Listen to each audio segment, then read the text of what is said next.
Our history is no more than a series of incredible events. Every one of us can influence its course. From the birth of a 1,000-year-old empire to the death of a flourishing civilization.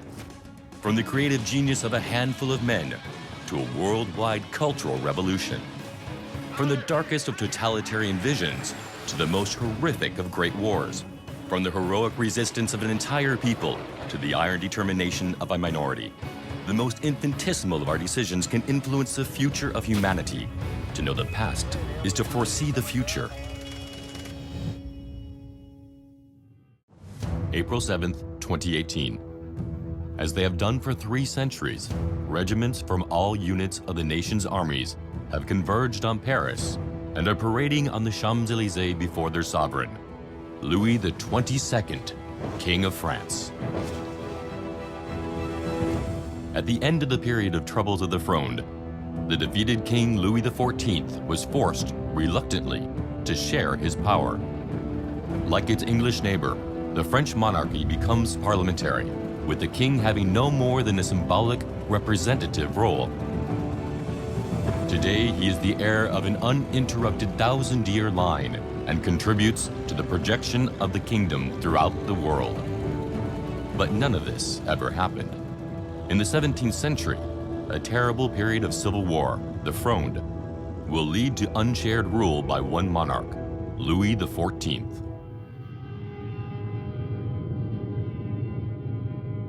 May 14th, 1643. On the death of his father, Louis XIII, the young Louis XIV, aged 4, becomes King of France. August 26, 1648, Mazarin, the king's first minister, orders the immediate arrest of 3 parliamentary magistrates. April 7th, 1652. The troops of the Prince de Condé are on the point of capturing Louis XIV. These 3 intimately connected events are key moments in the history of France and will plunge the kingdom into a civil war, the Fronde. May 14th, 1643. Louis XIII, King of France, is dying. At the sunset of his life, the monarch can look back on his reign with relief. The country is united. The state is secure and well-governed. But more importantly, his line is guaranteed. His son, Louis, may be only 4, but according to the fundamental laws of the kingdom, he will automatically become king in turn. No other person will be in a lawful position to claim the throne. The country will not tear itself apart in a war of succession. For Louis XIII, his duty is done.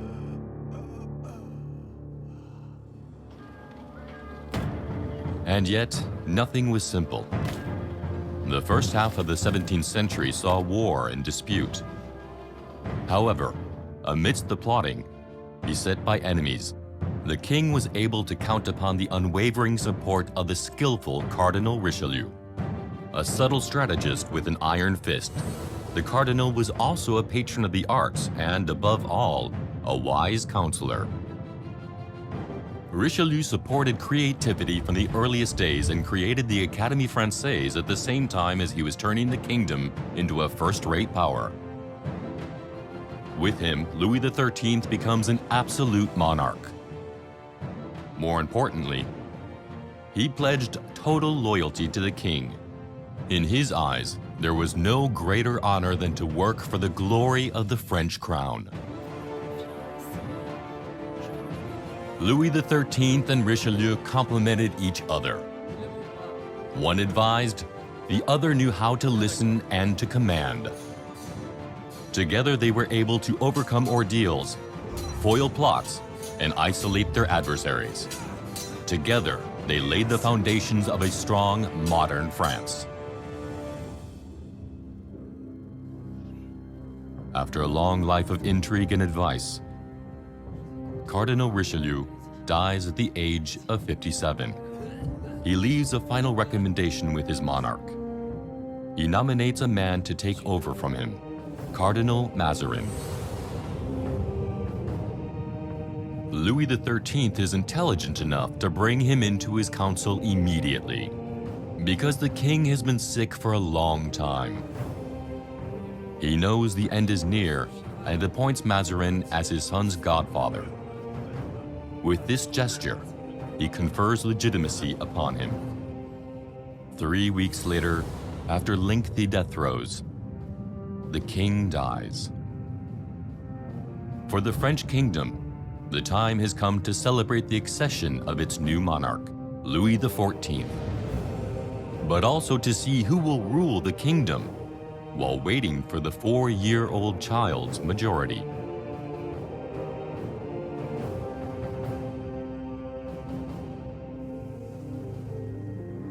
Welcome to the memory of humanity. Here we can control time, analyze and compare billions of events, and alter them to rewrite history endlessly. All the events in our history, however minute they might be, are memorized and interconnected. It only requires one to be changed for all the others to be shaken to the core.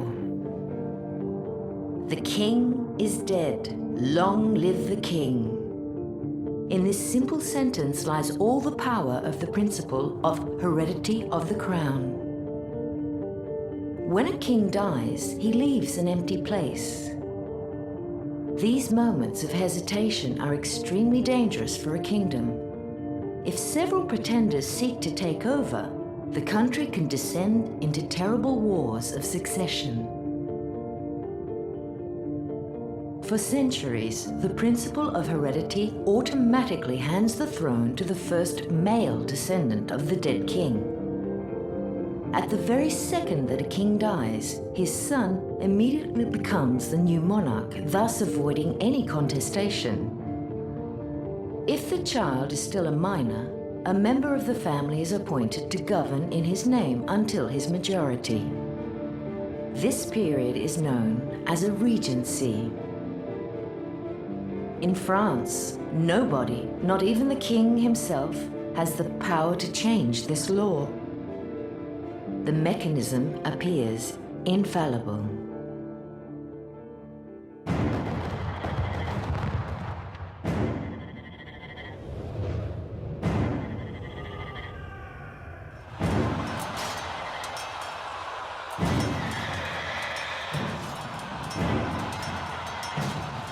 Rocroi Battlefield, May 19, 1643. The Spanish army, then the most powerful in Europe, has just been crushed by French troops commanded by a young general of 21, the future Prince de Condé. This decisive victory marks a turning point in the 30 Years' War, a terrible European war that's been tearing countries apart for years. In France, this news comes as a huge relief. With the Spanish armies halted, can she now finally put an end to her many and increasingly burdensome taxes designed to support the war effort? In any case, this is what the Paris Parliament hopes from Anne of Austria, widow of the deceased Louis XIII. With them, the Queen maneuvered skillfully and succeeded in getting around the untrusting king's will, which barred her from any political role. The mother of the little Louis XIV, she has become the kingdom's regent. Against all expectations, the Queen elects to appoint Mazarin as first minister and even entrusts him with the education of the young Louis XIV. Parliament and the nobility immediately turn hostile. Of Italian origin, he is considered the author of all the kingdom's ills. Mazarin is also heir to Richelieu, which means that he fully intends to govern and continue the fiscal policy of his predecessor. Now, for the members of the Parliament, the Regency is a golden opportunity to invite themselves to participate in royal decisions. With the parliamentarians seeking power and the Regency determined to give nothing away, confrontation is inevitable. As one of the parliamentary leaders states, the best way to serve the king is sometimes to disobey him.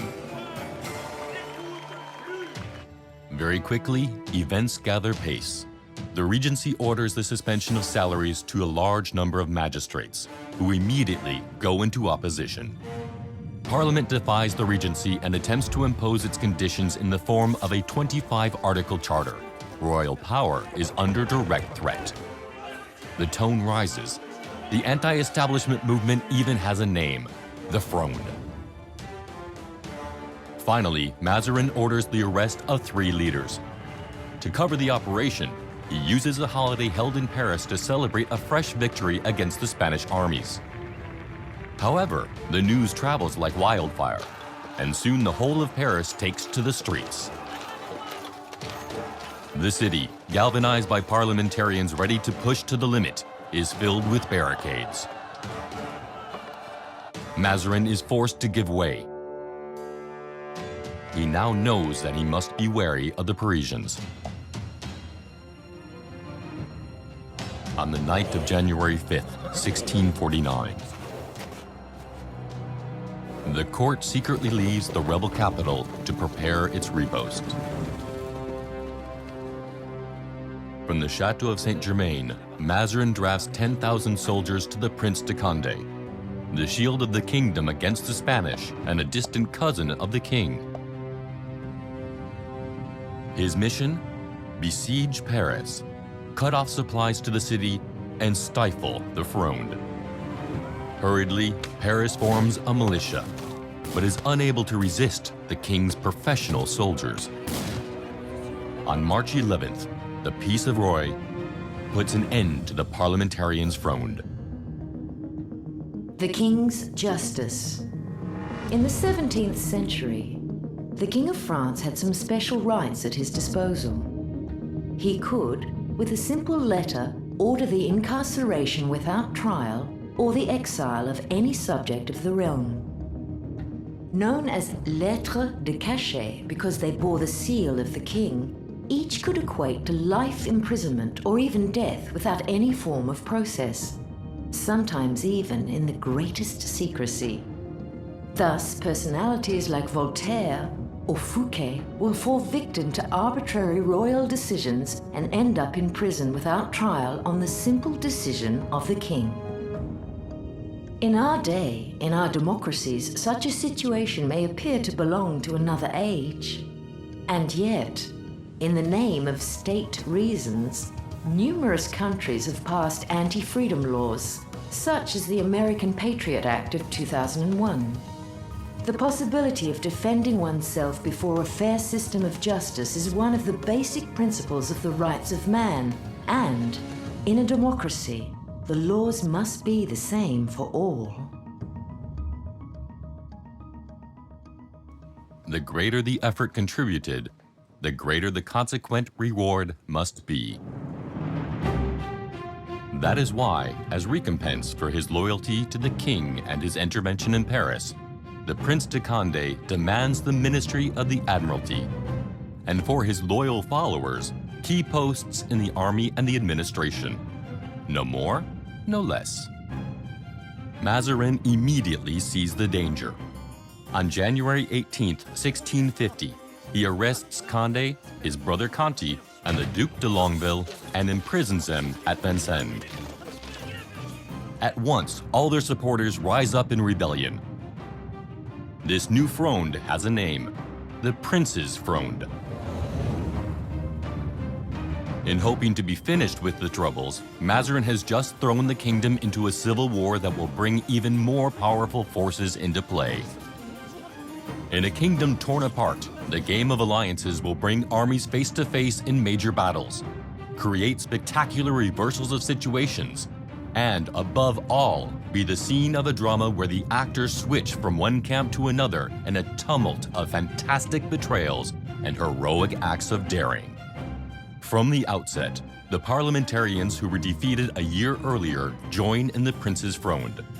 Gaston d'Orléans, uncle of the king, joins a union and demands the release of the prisoners. Mazarin again flees Paris. Marshal Turenne, a brilliant military commander, moves to the rebel camp. Condé is finally released and immediately takes up arms. Louis XIV, a major at 13, has him accused of treason and the crime of lèse-majesty. Gaston d'Orléans changes sides again.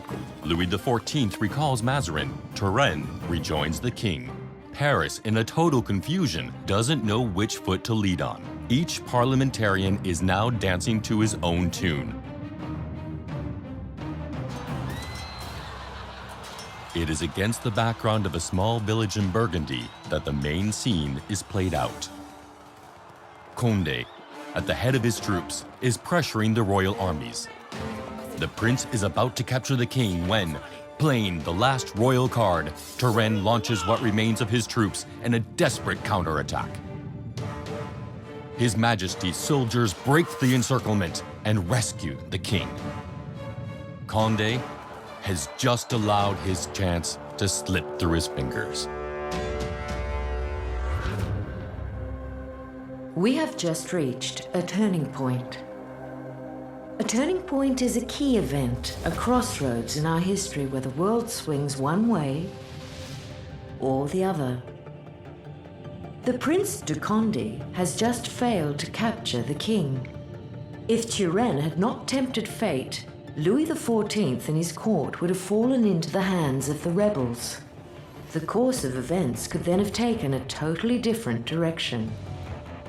Condé would immediately have gotten rid of Mazarin, would certainly have presented himself as the liberator of the king, and assured him of his protection, in reality a golden cage. The prince, having become prime minister, would then have exercised the real power and, once the war was won, have eclipsed the Sun King. Under pressure from his parliamentary allies, the monarchy would have evolved in the same way as in England. Over the centuries, the role of the king would have become symbolic. The French Revolution would never have happened. Today, France would be a parliamentary monarchy, headed by a prime minister. The king would only be there for symbolic duties, such as reviewing the armies on the national holiday. April 7 and not July 14 would be celebrated as the day that the Kingdom of France toppled. Paris, April 11th, 1652. No cheering from the crowd.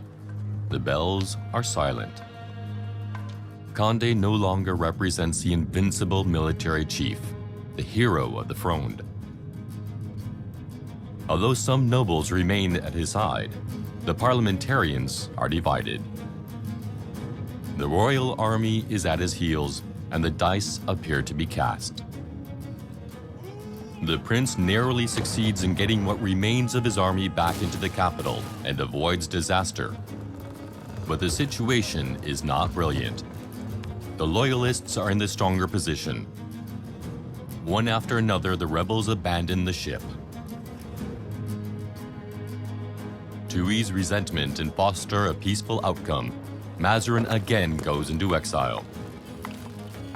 Too much hatred is associated with his name. He's afraid he may harm the king.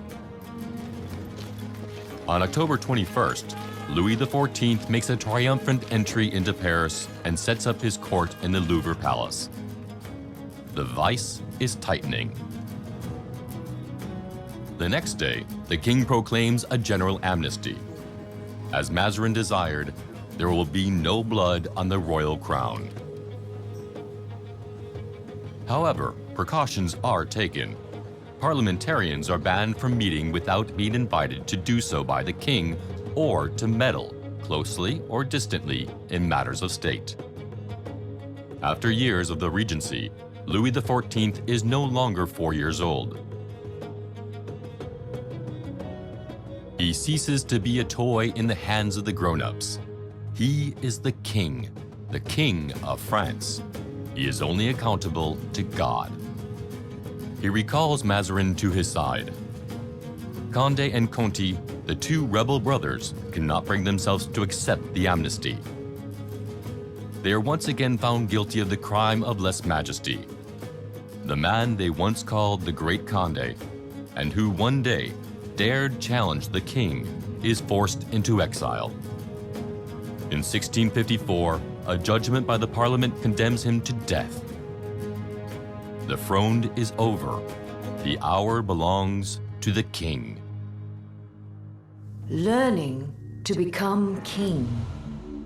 During the Fronde, Louis XIV, a very young king, will be forced to flee in the night to escape the Paris mob, be held hostage, see one of his close friends die of his wounds, witness terrible battles. Events will lead him to order arbitrary arrests and take crucial decisions. The Fronde is a real school in monarchy for the young king, and all he has to do is observe. Mazarin for the art of negotiation, Conde for the approach to command. The many changes of side and betrayals implant a tenacious mistrust of the nobility in him. He learns to surround himself with loyal and competent servants, often from the lower middle classes. There is no doubt that without the Fronde, Louis XIV would have been a different man, and, therefore, a different sovereign. Versailles, September 1st, 1715. In his vast palace, built to reflect his own stature, Louis XIV, whom all of Europe knew as the Sun King, is in his death throes. At the end of an incredible 72-year reign, the monarch presented France with its grand century and turned the kingdom into Europe's foremost power.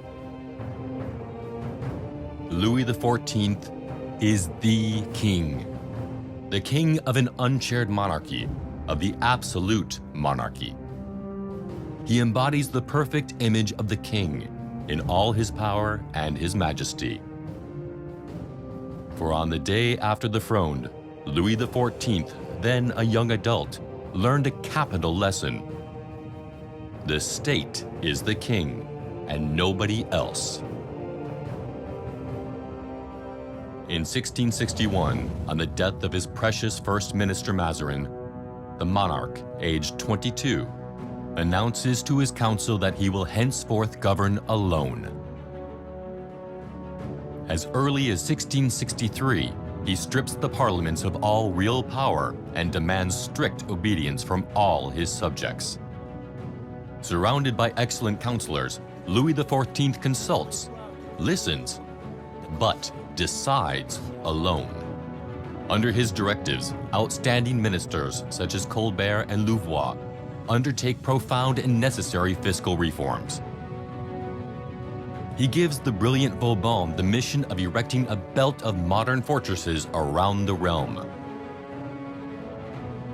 To architects Louvois and Hardouin-Mansart, he entrusts the building of a chateau equal to the dimensions of his reign, immense and absolute, Versailles. The landscape gardener, André Lenôtre, is given responsibility for the gardens. The lines are geometric and symmetrical. Nature is mastered, tamed, subject to the king. Pharaonic works spring huge, sumptuous buildings from the earth. Complex hydraulic systems feed the many fountains. Although the works drive the Controller General of Finance to despair, it soon becomes the ultimate symbol of absolute monarchy. In May 1682, the king moves in with his court. Royal family, princes, upper nobility, ministers, and secretaries of state, all are gathered there, in this vast estate of 20,000 acres, all under the king's eye. From the Hall of Mirrors, the Sun King looks out at his only competitor. The French monarchy seems unshakable. And yet, on July 14th, 1789, the people of Paris, starving and at bay, will take up arms. It's the beginning of the revolution. 3 years later, King Louis XVI will be decapitated. But that is another story. Union is strength. The Fronde rebels did not attack the king, but his power. They were not united around a common, unifying aim, apart from perhaps their hatred of Mazarin. Each group fought for its own interests, its own glory, and its own enrichment. In the heart of the storm, Mazarin and Anne of Austria remained firmly united, fought on all sides against all corners, and skillfully managed to gain time until the king's majority. Although of Italian and Spanish origins respectively, their loyalty to the crown and the good of the French state proved to be flawless, their devotion absolute. There is a temptation to compare the Fronde to the French Revolution of 1789. But the Fronde rebels were not revolutionaries. At no time was that ever a question. The revolution was carried along by a unifying vision, that of a more egalitarian, less unfair society. The citizens who drafted the Declaration of the Rights of Man did not do so to obtain more privileges or more power. They did it out of an ideal of liberty and equality.